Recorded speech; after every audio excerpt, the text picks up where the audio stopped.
Uttarakhand board की 10वीं और 12वीं की परीक्षा का रिजल्ट आज यानी गुरुवार को माध्यमिक शिक्षा निदेशक सीमा जौनसारी ने जारी कर दिया है। इस बार हाई स्कूल में प्राइवेट और रेगुलर के 1,32,153 परीक्षार्थी और इंटरमीडिएट के 1,27,324 परीक्षार्थी बोर्ड परीक्षा में शामिल हुए थे। फिलहाल बोर्ड की ओर से रिजल्ट जारी होने के बाद छात्रों में खुशी की लहर दिख रही है। नैनीताल जिले के हल्द्वानी के रहने वाले मोहित मेलकानी ने प्रदेश में 10वीं की टॉप 10 सूची में 9वां स्थान हासिल किया, तो वहीं टॉप 15 की सूची में 15वीं रैंक हासिल करके दिव्यांशी तिवारी ने जिले का नाम रोशन किया है।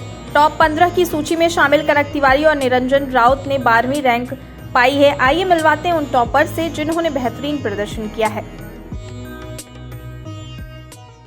नमस्कार दर्शकों, उत्तराखंड बोर्ड का रिजल्ट आ चुका है और नैनीताल से जो एक ही घर की दो बहनों ने टॉप किया है, हम उनके घर पहुंच चुके हैं।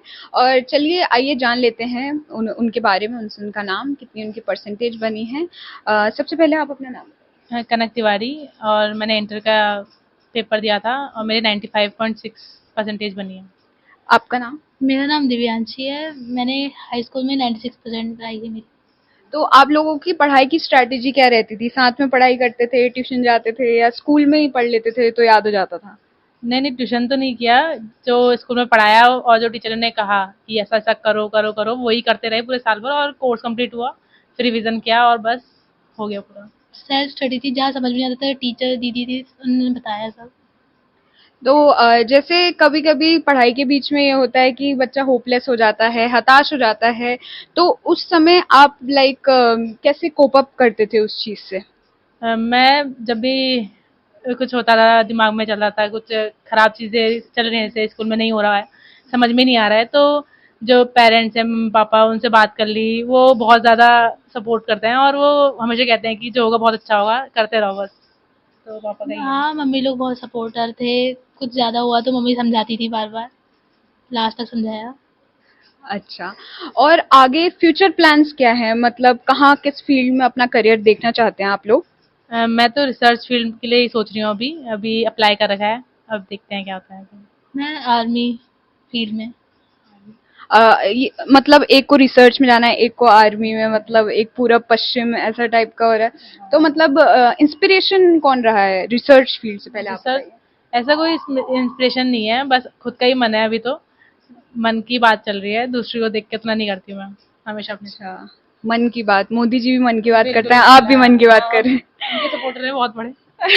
अच्छा, और आपकी इंस्पिरेशन कौन रहा है? वो सेना की वर्दी, वो बहुत अच्छी है, वही है। चलिए इनके माँ बाप से भी बात कर लेते हैं, उनका कितना सहयोग रहा है दोनों बहनों को अव्वल नंबर से पास कराने में।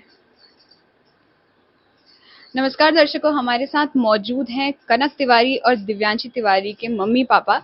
तो आइए उनसे भी बात कर लेते हैं कि वो कैसा महसूस कर रहे हैं। तो सर, सबसे पहले अपना नाम बता दीजिए हमें। मेरा नाम संजय तिवारी। आपका नाम? राधा तिवारी। अच्छा, तो कैसा महसूस हो रहा है? आपकी बेटियों ने टॉप कर दिया है जिला। बहुत अच्छा लग रहा है। उन्होंने अपनी मेहनत में बगैर ट्यूशन के उत्तराखंड में और नैनीताल डिस्ट्रिक्ट हल्द्वानी में अपना नाम रोशन किया। हमारा भी मनोबल बढ़ाया है, उत्साह बढ़ाया है।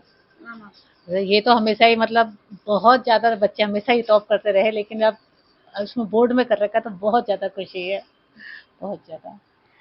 सर, मतलब आपका पेशा क्या है? बाय प्रोफेशन आप क्या करते हैं? हमारा ये पेपर वितरण का काम का कार्य है, अखबार वितरण का। और मैम आप? जी, मैं हाउस वाइफ हूँ। अच्छा, तो मतलब आपने कैसे मैनेज किया? क्योंकि आजकल के ज़माने में आपको पता है महंगाई कितनी है, फिर बच्चों का खर्चा होता है, बच्चों के साथ ही कितने खर्चे होते हैं, फिर स्कूल का खर्चा होता है, कैसे मैनेज किया आपने? मैंने इनकी मेहनत को देख के मैनेज करा। इनकी मेहनत को देखा तो मैंने कहा करना मैनेज, तो फिर करने पर सभी हो जाता है। बच्चों की मेहनत देख के मैंने किया। जब से पढ़ते हुए आ रहे 6 से अभी तक हर क्लास में या बल ही रहे, उसको देख के हमारा उत्साह बढ़ता रहा। नहीं मैम आप बताइए, आपको, आपने भी मतलब मनी मैनेजमेंट तो यूजुअली हाउसवाइफ के ऊपर ही होता है, तो कैसे? सबसे बड़ा क्रेडिट तो पापा का ही है। इन्होंने बहुत अच्छे से सब चीज का मैनेज कर रखा है, कभी भी किसी भी चीज का अभाव नहीं। सब चीज का, बच्चों की फीस है, सब चीज का अच्छे मैनेज करा है, तो सारा क्रेडिट इन्हीं को ही है, बाकी सब बढ़िया है। और जब कभी जैसे बच्चे हताश हो जाते हैं, तो आप लोग उनका मनोबल कैसे बढ़ाते हैं? उनको कैसे मतलब उत्साहित करते हैं कि और अच्छा करें या कुछ? मैं तो हमेशा हनुमान जी की याद दिलाती हूँ कि हनुमान जी अपनी शक्तियां भूले हैं, हनुमान चालीसा का पाठ करो, अपनी शक्तियां याद करो, तो मैं बस बोलती हूँ कि आप टीचर्स को, जो आपको मोटिवेट करते हैं, टीचर्स भी बहुत करते हैं और लोग भी करते हैं, तो उनको उस बात को याद रखो हमेशा कि आपके बारे में ये बोल रहे हैं, बोल रहे हैं, तो अपने आप हो जाता है उसमें। तो बस हताश होने की बात नहीं यही है। बात है। हनुमान जी को याद करते हैं, अपनी शक्तियाँ, जैसे हनुमान जी भूले पड़े, याद दिलाने पे उनकी शक्तियाँ आती, याद आती हैं। तुम भी अपने को मत भूलो। खासतौर पे तो मैंने इसको बोला कि बेटा बिल्कुल वो नहीं होना है, उपलेस नहीं होना है, आराम से सब होगा अच्छा। जो अभी बच्चे आगामी इंटर और हाई स्कूल के एग्जाम देने वाले हैं, उन पेरेंट्स के लिए आप कुछ संदेश देना चाहेंगे? बस बच्चों पे विश्वास रखना चाहिए, बच्चे जो कर रहे हैं बहुत अच्छा करते हैं। मैं तो ये कहूँगा बच्चों पे प्रेशर नहीं डालना चाहिए, बिल्कुल भी। पढ़ाई अगर वो कर रहे हैं, ये नहीं करना चाहिए ये कर वो कर। पढ़ाई के जितना वो जानते हैं, आज की जनरेशन जानी, उतना हम नहीं जानेंगे। नहीं, पढ़ाई का अलग तरीके बदल चुके हैं। और आपकी एक बेटी ने रिसर्च फील्ड चूज किया है, एक ने डिफेंस चूज किया है। आप ऐसा कुछ चाहते थे कि ये बने मेरी बेटी, वो बने, ऐसा कुछ? नहीं, बच्चों पर डिपेंड करता है, जो फील्ड में जाना चाहे। हम पीछे से दीवार से खड़े हैं बस, और कुछ नहीं। हम बच्चों की मंशा, जो बच्चे करना चाहें उन पे, मैं यही तो पहले भी कह चुका, अभी जो बच्चे करना चाह रहे हैं वही करें। माँ बाप को जबरदस्ती कोई चीज़ उनमें नहीं थोपनी चाहिए कि यही करना है तुझे, बच्चा उसमें कर नहीं पाएगा। देखो, हमारे साथ कनक तिवारी और दिव्यांशी तिवारी के नाना और दादी भी मौजूद हैं, तो उनसे भी बात कर लेते हैं कि उनको कैसा महसूस हो रहा है। उनके बच्चों ने पूरे जिले में टॉप मारा है। तो आप बताइए हमें सबसे पहले अपना नाम। मेरा नाम गोविंद बल्लभ जोशी। दादी, आपका नाम? मेरा नाम देवकी देवी। अच्छा, तो आपको कैसा लग रहा है, आपके पोता पोती ने टॉप मारा है? बढ़िया लग रहा है, तो बोलना भी नहीं आ रहा रोज। अरे दादाजी, आप बोलिए। बहुत अच्छा लग रहा है, यही हमने उम्मीद की थी कि ये अच्छे नंबर आए और आ गए। हमको यही उम्मीद है बच्चों की, बस वो बने रहें, अपना आगे को तरक्की करते रहें। आपका धन्यवाद। उम्मीद है आगे भी ये इसी प्रकार बनते रहेंगे और आप लोग हमारा इंटरव्यू लेते रहेंगे। आप उनको कुछ बोलते थे, डांट दपटते थे जब वो पढ़ाई नहीं करते थे बच्चे? नहीं, हमें डांट, उन्होंने ऐसा हमें मौका ही नहीं दिया, डांटने का मौका ही नहीं दिया। तो हम आते थे कभी कभार जो बोले, लेकिन हम जब भी आए तो ये अपने किताब खोलते रहे, ये करते रहे अपना काम। कोई मतलब कोई आना नहीं है, दारा अपने बैठे ही रहेंगे, पढ़ते रहे, कोई ऐसे नहीं है उनके। और हमारे लिए तो क्या बताएं। तो मतलब श्रवण कुमार जैसे पोता पोती मिल गए इनको। और मतलब आपको उम्मीद थी कि जिले में टॉप कर जाएंगे? हाँ, उम्मीद थी हमें जिले में टॉप करेगी। मैंने कहा तुम देखो, तो अब कल को 3 खुशी संगे आने वाले हैं, आ ही गए, क्या कर सकते हैं। और आपको क्या लगता है भविष्य में भी आपका ऐसी नाम रोशन करते रहेंगे? हाँ, रोशन करते रहेंगे। उम्मीद है कि अच्छी पोस्ट पाएंगे आगे चल करके, पढ़ाई लिख करके हमारी अच्छा करेंगे। उसकी मम्मी की भी बहुत तारीफ लगी रहेगी, बच्चों के पीछे लगी रहेगी, पढ़े भी एमए है, अंग्रेजी से एमए है वो भी। साथ हाई स्कूल और इंटर के कुछ और टॉपर मौजूद हैं, तो आइए उनसे भी बात कर लेते हैं। सबसे पहले आप। मेरा नाम गर्वित तिवारी है। और आप हाई स्कूल या इंटर के हैं? मैं इंटर का हूँ। अच्छा, और आपके कितनी परसेंटेज बनी है? मेरी 88% बनी है। अच्छा, और आगे फ्यूचर प्लान्स क्या है? आगे डिफेंस में जाने का मेरा सपना है। अच्छा, और आपका नाम क्या है? गौरव जोशी। आप भी हाई स्कूल? इंटर। इंटर। तो आपकी आगे की रणनीति क्या रहेगी, कहाँ जाने का सपना है? इंजीनियरिंग के फील्ड में। अच्छा, और आप बताइए, आप हाई स्कूल या इंटर? High school. और आपका नाम भी बता दीजिए। गौतम तिवारी। अच्छा, और आपका क्या सपना है, मतलब आगे क्या करना? कॉमर्स लेंगे अभी तो। कॉमर्स हाई स्कूल के बाद। हाँ। और उसके बाद? कॉमर्स के बाद उसका सोचा है? उसका फॉर्म वॉर्म देंगे, थोड़ा प्रैक्टिस। और आप भी बताइए, आपका नाम क्या है? कार्तिक सनवा। आपकी कितनी परसेंटेज रही? 93। और आप मतलब क्या आगे के फ्यूचर प्लान? आगे के फ्यूचर प्लान्स तो बस इंजीनियरिंग पे फोकस है मेरा। इंजीनियरिंग, आईआईटी, जेई की प्रिपरेशन? जेई की प्रिपरेशन शुरू कर दी। पूरे प्रदेश में छात्रों में जो खुशी की लहर देखने को मिल रही है। नैनीताल डिस्ट्रिक्ट में हमारे साथ एक ऐसे छात्र मौजूद हैं जिन्होंने हाई स्कूल में टॉप किया है। हम आइए उनसे बात करते हैं कि आखिर उनकी पढ़ाई किस तरीके से रही होगी, उन्होंने किस तरीके से जिले में अपना नाम रोशन किया है। हमारे साथ मौजूद हैं मोहित। मोहित से बातें करें। मोहित, जिस तरीके से हाई स्कूल में आपने टॉप किया है, क्या आपने कितने घंटे पढ़ाई की होगी और आपको लगता होगा कि मैं टॉप कर जाऊंगा? सर रियलिटी में बताऊं तो मैं टाइम गिनने वाला मैं नहीं मानता कि अगर मैं 5 घंटे 6 घंटे पढूं उससे कुछ होने वाला है। कंसिस्टेंट पढूं, साल भर पढ़ रहा हूं तो मैं 1 घंटा भी अगर रेगुलर पढ़ रहा हूं तो उससे बहुत अच्छा रिजल्ट आएगा। जैसे अभी आने वाले क्लास 10th के बच्चे होंगे तो मैं उनसे यही कहूंगा कि अगर आप लोग पढ़ेंगे तो रेगुलर पढ़ें। ये मत देखिए कि मैं 6 घंटा पढ़ रहा हूँ 10 घंटा पढ़ रहा हूँ, इससे कोई मतलब नहीं है। 2 घंटा अगर आप दिन का भी डेली रेगुलर पढ़ेंगे तो आपका बहुत अच्छा रिजल्ट आएगा। और मैं रिजल्ट क्या उम्मीद आपको थी कि मैं जिले में टॉप कर जाऊंगा, इतनी अच्छे नंबर लाऊंगा?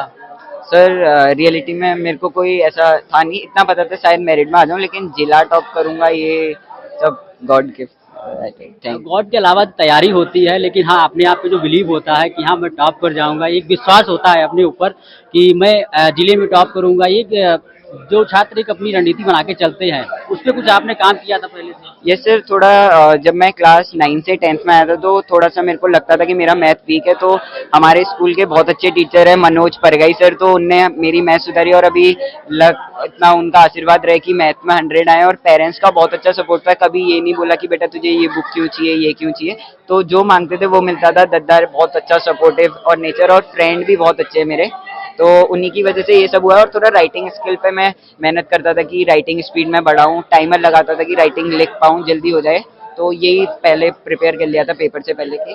कुछ लोग कहते हैं कि ज्यादा घंटे पढ़ाई करने से आप जिले में टॉप करेंगे, अच्छे नंबर लाएंगे। जिस तरीके से आपने शुरुआत में कहा कि मैंने इतने घंटे पढ़ाई नहीं की है, तो उनके लिए क्या संदेश रहेगा? सर मैं यही कहना चाहूंगा कि आप घंटे कभी मत गिनिए, मैं घंटा गिनने में बिलीव नहीं करता।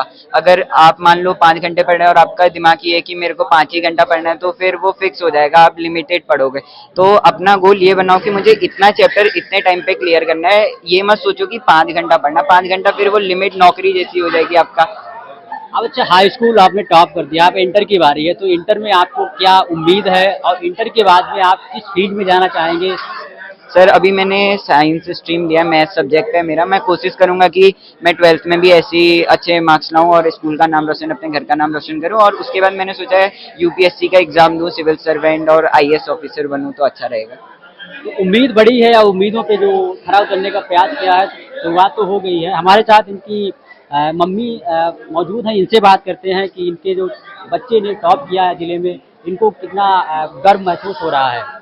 जी पहले ये बताइए कि आपके बच्चे ने टॉप किया है, आप कितना गौरवान्वित अपने आप को कर रहे हैं? मेरे को खुशी हो रही है, उससे ज्यादा मैं स्कूल को धन्यवाद देती हूँ, सर लोगों को देती हूँ, क्योंकि हम लोग इतना टाइम दे नहीं पाते थे। बच्चे ने खुद मेहनत की है, इतना है कि हम उन्हें जो चीज की जरूरत होती है वो दे देते हैं। खुशी हो रही है, अंदर से फील हो रहा है कि चलो मेरे बच्चे ने मेहनत की, हम लोग भी मेहनत कर रहे हैं तो उसका फल बच्चे को मिल रहा है। जिस तरीके से अब हाई स्कूल में उसने टॉप किया है, अब इंटर की बारी है, और तो आपकी ओर से अब जो छात्र है, आपका जो बच्चा है, उसको कितना और अलग से टाइम दिया जाएगा कि मेरा बेटा जो है अब इंटर में कुछ अलग करे? अब ये तो जस्ट हमें तो टाइम हमारे पास ऐसे है ही नहीं, क्योंकि हम इतने बिजी रहते हैं। फिर भी बच्चे के लिए 1 घंटा 2 घंटा हम जरूर निकालेंगे, क्योंकि जो बच्चा बिना इतना टाइम देके इतना आगे बढ़ रहा है अपनी मेहनत से, तो उसके पीछे लगना पड़ेगा, ये है। जिस तरीके से अभी मोहित ने बताया कि अब हमारी आगे की जो तैयारी है वो इंटर की पहले रहेगी और इंटर के बाद में फिर यूपीएससी की तैयारी रहेगी। यूपीएससी एक बड़ा एग्जाम माना जाता है, उसकी तैयारी भी एक कठिन लेवल पे की जाती है। तो उसके लिए आपकी ओर से क्या, अपने छात्र की ओर से या छात्र को जो आपका बेटा है, क्या प्रयास किए जाएंगे? अब उनको सपोर्ट करेंगे पीछे से मतलब जैसे वो पढ़ता है, मेहनत तो उसकी रहेगी, पर पीछे से हम सपोर्ट ये करेंगे कि खाने में, पीने में, उठने में उसका ध्यान देंगे। और यही है हमारे हाथ का, कोई चीज की जरूरत है उसकी पूरी वो करेंगे, यही है। मैं अपने दर्शकों को ये भी थोड़ा बताना चाहूंगा कि आप किस फील्ड में काम कर रही हैं? मैं तो मतलब एक स्कूल में हूँ, मतलब स्कूल में 4th क्लास का काम करते हैं हम लोग, और पापा इसके मेडिकल स्टोर में काम करते हैं। बस यही है हम लोगों का केमिस्ट्री। तो ये थी मोहित की मम्मी, जिन्होंने बताया कि जिस तरीके से हमारी ओर से अपने बेटे को समय समय पर उनको गाइड किया जाएगा और उनको भरपूर समय दिया जाएगा। फिलहाल